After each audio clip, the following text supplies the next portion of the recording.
नमस्कार, स्वागत है आप सभी दर्शकों का हमारे इस कार्यक्रम में जिसका नाम है ऊर्जा। आइए मैं आपको इस प्रोग्राम की थीम बता दूं। कभी कभी आपने भी मेरी तरह अनुभव किया होगा कि हम सोचते कुछ है और होता कुछ और है। मन में एक प्रश्न भी उठता है कि ये जीवन हमारा होते हुए क्या हम इसे अपनी तरह से जी पाते हैं? मन तो हमेशा खुश रहना चाहता है, लेकिन न जाने कहां से अनजाने दुख, भय, निराशाएं हमारे मन को घेर लेते हैं और हम उन्हीं में उलझ कर रह जाते हैं। उस समय कुछ भी नहीं सोचता। दुविधाएं इतनी बढ़ जाती हैं कि जीना मुश्किल हो जाता है। निराशाएं मन को घेर लेती हैं और हम सहारा ढूंढने लगते हैं, किसी व्यक्ति का या किसी अज्ञात शक्ति का जो हमें एक सही राह दिखा सके। मन में सवाल भी उठता है कि क्या यह संभव नहीं कि हम खुद इतने समर्थ और केपेबल बन जाएं कि अपनी कमजोरियों से ऊपर उठ सके। हमारे भीतर एक ऐसी ऊर्जा जागे ताकि हमारे दुख और परेशानियां सब दूर हो जाए। क्या यह सचमुच संभव है? हमारे तुम्हारे जैसे सामान्य व्यक्ति के लिए क्या यह पॉसिबल है? यही जानने का लक्ष्य हमारे शो ऊर्जा का। यहाँ हम एक ऐसे मार्गदर्शक से मिलेंगे जिनके पास हमारे सारे प्रश्नों का जवाब है। वे हमें एक सरल और सुखी जीवन बिताने की राह दिखाएंगे। उनकी विशेषता यह है कि वे गृहस्थ हैं और गृहस्थ के जीवन की सारी कठिनाइयों का सामना वे स्वयं कर चुके हैं। वे हैं विपाशना आचार्य पूज्य श्री सत्यनारायण जी गोयंका जी एवं माता जी।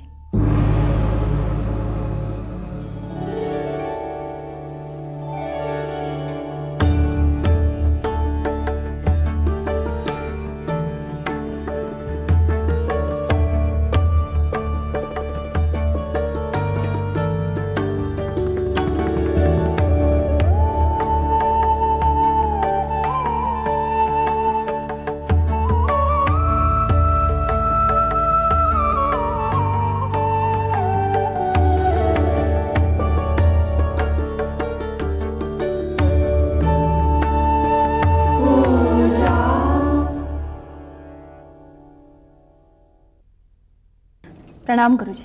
सुखी हो बेटी। प्रणाम माता जी। गुरुजी, आजकल के वर्तमान काल में सभी स्ट्रेस में जीते हैं, एक तनावपूर्ण जिंदगी जीते हैं।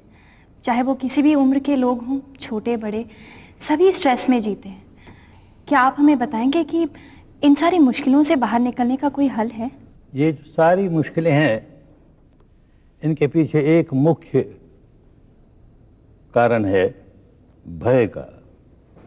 आदमी जब भय जगा लेता है तो उसके साथ साथ अंदर तनाव आता है, व्याकुलता आती है, अपनी सुख शांति खो बैठता है। तो हमें समझना ये है कि आखिर ये भय क्यों जागता है, कैसे जागता है और हम कैसे इसे छुटकारा पा सकते हैं। जैसे कि आपने कहा कि भय जागता है, तो क्या इस भय से हमें छुटकारा मिल सकता है? बिल्कुल मिल सकता है। हमारे देश में इतनी बड़ी विद्या है जो भय को जड़ों से निकाल के फेंक देगी। ऊपर ऊपर से छुटकारा पाना एक बात होती है, लेकिन उसकी जड़ें निकलनी चाहिए, भय का स्वभाव निकलना चाहिए, और उसकी विद्या है अपने पास। तो आप जरा विस्तार में बताएंगे गुरुजी। पहले तो कारण समझें भय का क्यों होता है, फिर उसके निवारण की बातें करेंगे। भय के अनेक कारण होते हैं। कभी कोई एक कारण जिसकी वजह से भयभीत हो गया, फिर कोई दूसरा कारण जागा उसकी जगह से भयभीत हो गया।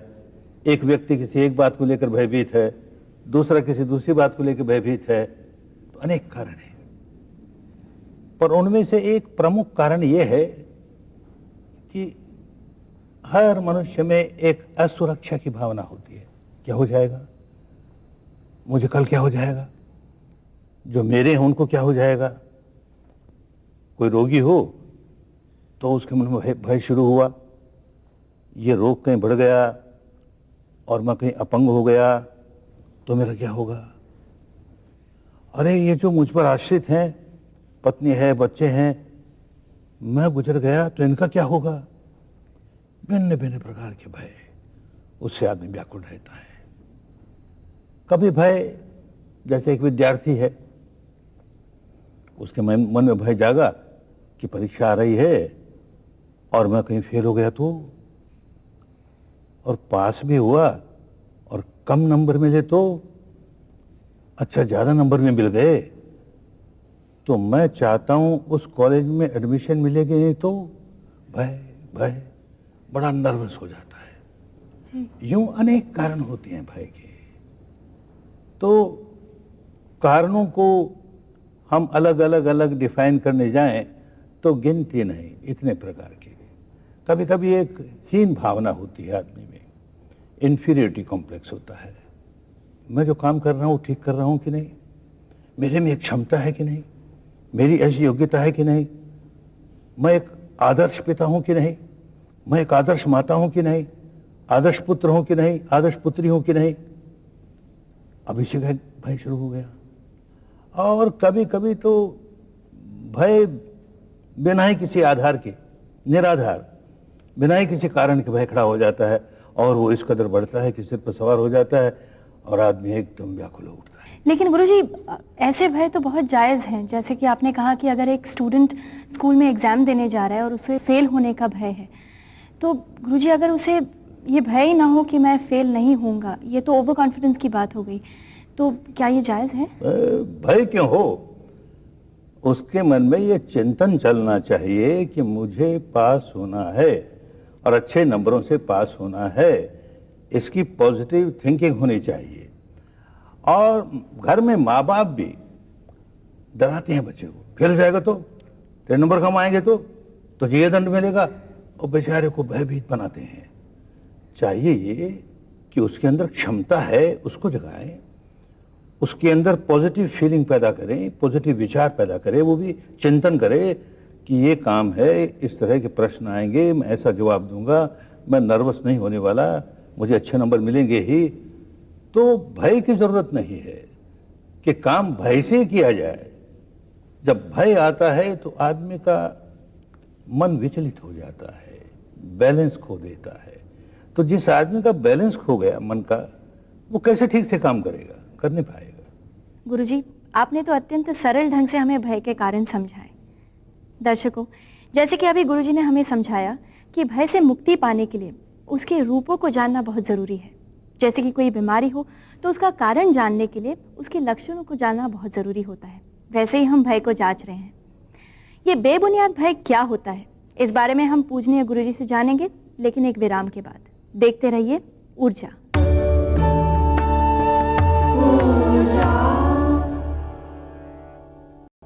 दर्शकों, जैसे कि अभी गुरुजी ने हमें समझाया कि भय के कारण जानने के लिए हमें भय के मूल रूपों को जानने की आवश्यकता है। जैसे कि अगर कोई बीमारी हो तो उसका इलाज करने के लिए उसके लक्षणों को जानना बहुत ज़रूरी है। बिल्कुल। तो ये लक्षण जाने कि इन इन कारणों से भय हो सकता है।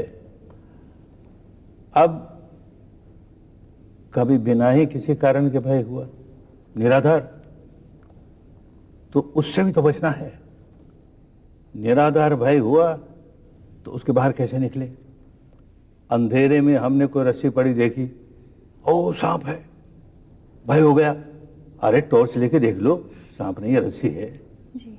कहीं अपनी छाया देखी, अरे भूत है, अरे टॉर्च लेके देख लो, काहे का भूत है। ऐसे ही निराधार न जाने कितने प्रकार के भय पैदा होते हैं।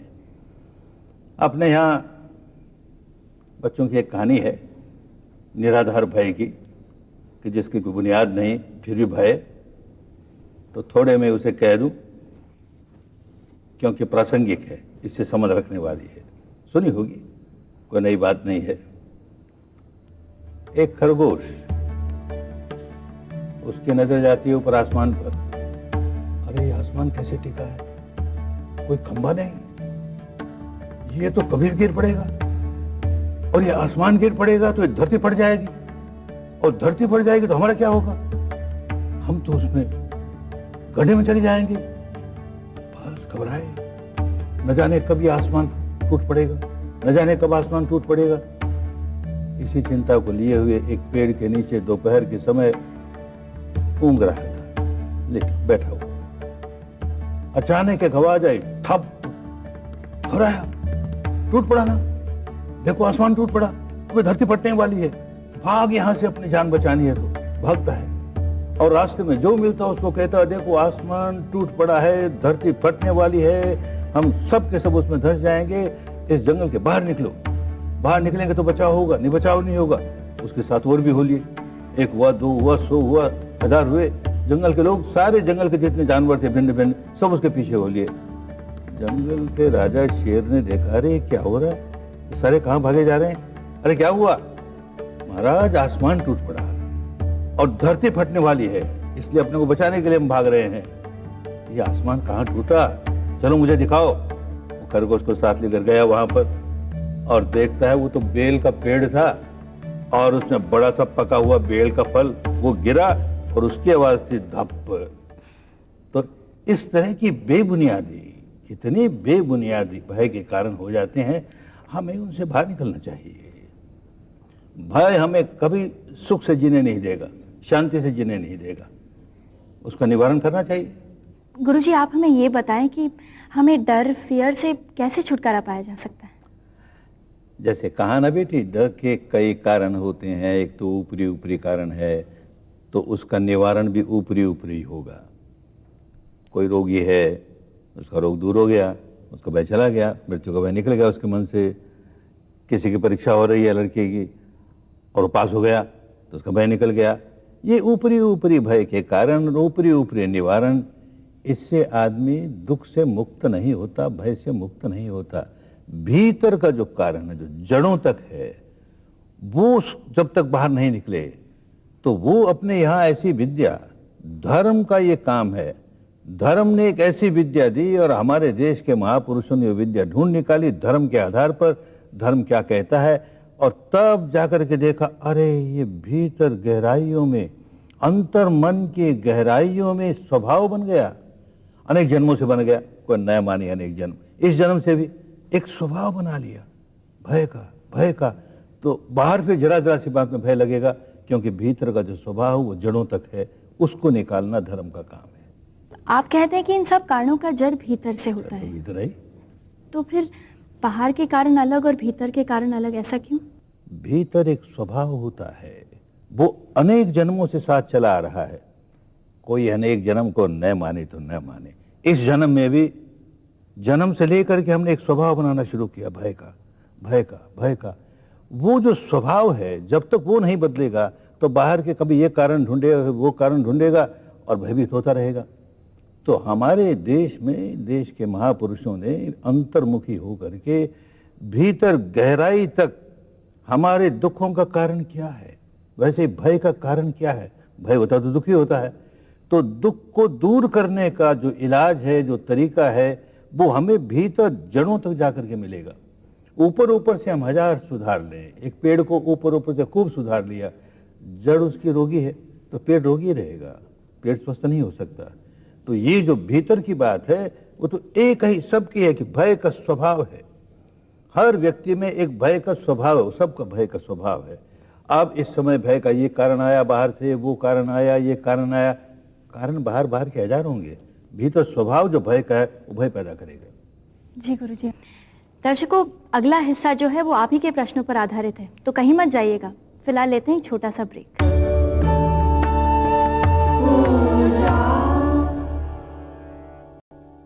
जैसे कि मैंने आपको बताया कि ऊर्जा का ये हिस्सा आप ही के प्रश्नों पर आधारित है।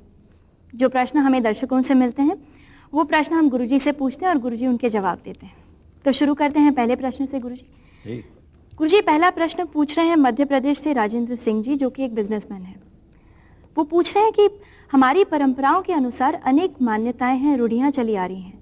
अशुभ को टालने के लिए कुछ उपाय, कुछ क्रियाएं बताई गई हैं, जैसे मुहूर्त देखना, कुछ अशुभ दिखे तो काम थोड़ी देर के लिए टाल देना, मंत्रों का, गंडे ताबीजों का उपयोग करना। ऐसे ही भय के नाश के लिए कुछ बातें हैं। क्या इनके उपयोग से हम सुरक्षित नहीं हो सकते? बेटी, ये ऊपर ऊपर की सुरक्षा है, अपनी मान्यता है। किसी समाज में ऐसी मान्यता है कि ये दिख गया तो बड़ा अपशगुन हो गया, और किसी दूसरे समाज में वही बात बड़ी शुकन की, बहुत ठीक, आंख फड़कती है। किसी पुरुष की दाहिनी आंख फड़की तो बहुत अच्छा, बाएं फड़की तो बहुत बुरा। और हम ब्रह्म देश में आए हैं, वहां बाएं दाएं से मतलब नहीं है, ऊपर की फड़की तो बहुत अच्छा, नीचे की फड़की तो बहुत बुरी। मान्यता की बातें हैं, इनको बहुत महत्व नहीं देना चाहिए। मूल बात में जाना चाहिए कि आखिर हम भयभीत क्यों होते हैं। हमारे सामने कोई ऐसी स्थिति आई, हम यात्रा कर रहे हैं और काली बिल्ली ने रास्ता काट दिया। हम घबरा गए, अरे बाबा काली बिल्ली ने रास्ता काट दिया। लेकिन इतनी तेज गाड़ी से निकल रहे हैं, गाड़ी आगे निकल गई, तो हम तो उस लीक को छोड़कर आगे निकल गए। अब क्या हो, तो भय और बढ़ेगा। इन सारी बातों को छोड़ करके जड़ों तक जाना चाहिए कि हम कैसे जड़ों से अपने भय के स्वभाव को दूर करें, फिर सारी बातें ठीक होंगी। जी गुरुजी। गुरुजी, दूसरा प्रश्न है अभय कुमार जी का। आप कहते हैं कि भविष्य की चिंता करने से भय उत्पन्न होता है, पर हम ये कैसे छोड़ सकते हैं? यदि भविष्य का आयोजन करके हम काम नहीं करेंगे तो फिर हमारा भविष्य सुरक्षित कैसे होगा? क्या हम अपनी और अपनों की सुरक्षा के लिए उत्तरदायी नहीं हैं? क्या हम अपने बच्चों तक की सुरक्षा के बारे में ना सोचें? अगर हम अपनी जिम्मेदारियों को भुलाते हैं तो हम धर्म से दूर चले गए। धर्म का एक अर्थ ये भी होता है कि कर्तव्य, ये हमारा कर्तव्य है।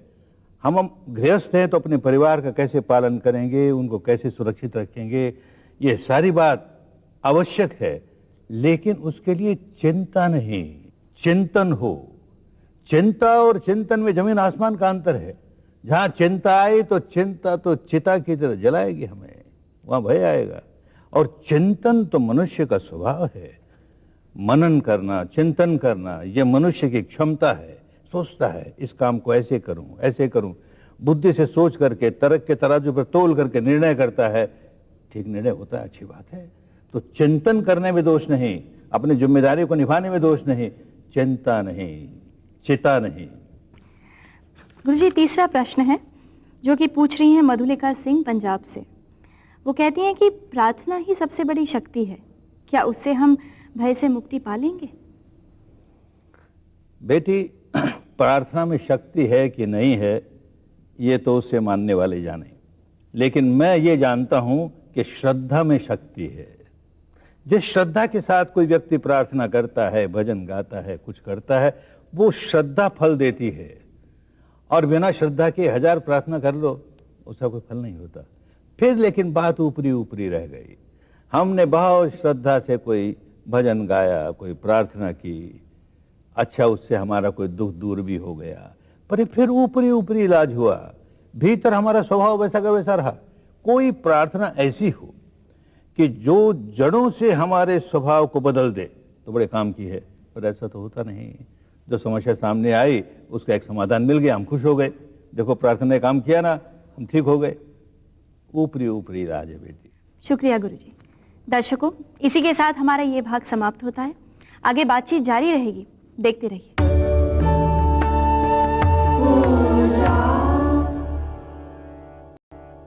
गुरुजी, स्ट्रेस के अलावा मनुष्य के जीवन में काफी सारी मुश्किलें होती हैं। जैसे कि आपने बताया कि एक अच्छे पिता, अच्छी माता, अच्छी पुत्री, अच्छी पत्नी बनने के आगे हमेशा एक प्रश्न लगा रहता है।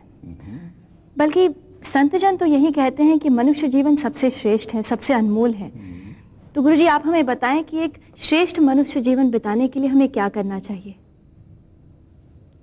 मनुष्य जीवन किस माने में श्रेष्ठ है?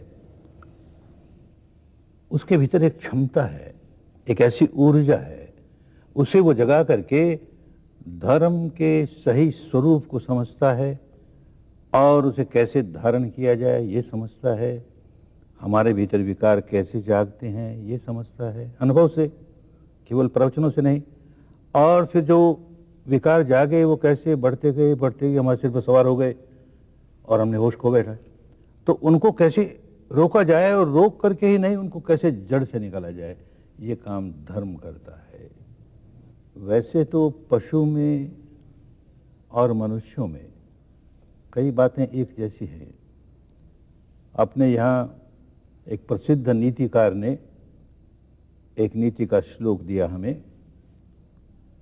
वो श्लोक कहता है, आहार, निद्रा, भय, मैथुनंच सामान्य में तत पशुभी नरानाम।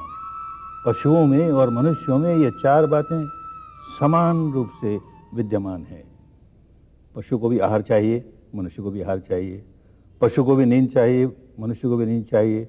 पशु में भय जागता है, मनुष्य में भय जागता है। पशु भी मैथुन कर्म करता है, मनुष्य भी करता है। ये 4 बातें समान हैं, लेकिन फिर भी मनुष्य में एक विशेषता है। और वो विशेषता उसको पशु से ऊंचा उठाती है। और वो विशेषता ये है, धर्मे हितेषां मधिको विशेषो धर्मे न हीन पशु भी समान। धर्म ही एक ऐसी विशेषता है उसमें जो पशु में नहीं है। वो धर्म को जिन गहराइयों से अनुभूतियों के स्तर पर जान सकता है और उसका उपयोग करके अपने को दुखों के बाहर निकाल सकता है, ये बात पशु नहीं कर पाते, मनुष्य ही कर सकता है। इसलिए मनुष्य का जीवन बड़ा अनमोल है। हम उसका उपयोग न करें, कोई मनुष्य उसके पास इतनी बड़ी ऊर्जा है, उस ऊर्जा को जगाने का काम ही न करे, उसका लाभ ही न उठाए, तो धर्म का जो लाभ उठाना चाहिए उससे वंचित रह गया, तो फिर पशु में और उसमें क्या भेद रहा, दोनों एक से हो गए। तो धर्म सिखाता है कि जानो मुझे, सच्चाई को जानो और जानो अनुभूति से अपने भीतर जानो। ये भेद है। इस मारे मनुष्य हमेशा अनमोल है, उसका जीवन हमेशा अनमोल है। गुरुजी, आपने तो बड़ी सुंदर और प्रेरणादायी बात कही, हम आपके बहुत आभारी हैं। लेकिन इस धर्म शब्द के विषय में हम और भी आपसे जानना चाहेंगे गहराइयों में, लेकिन अगले एपिसोड में। प्रणाम गुरुजी। प्रणाम माता जी। तो दर्शकों, अगर आपके मन में भी कई प्रश्न हो तो हमें जरूर लिख भेजें। देखना ना भूलिए अगले हफ्ते इसी समय ऊर्जा।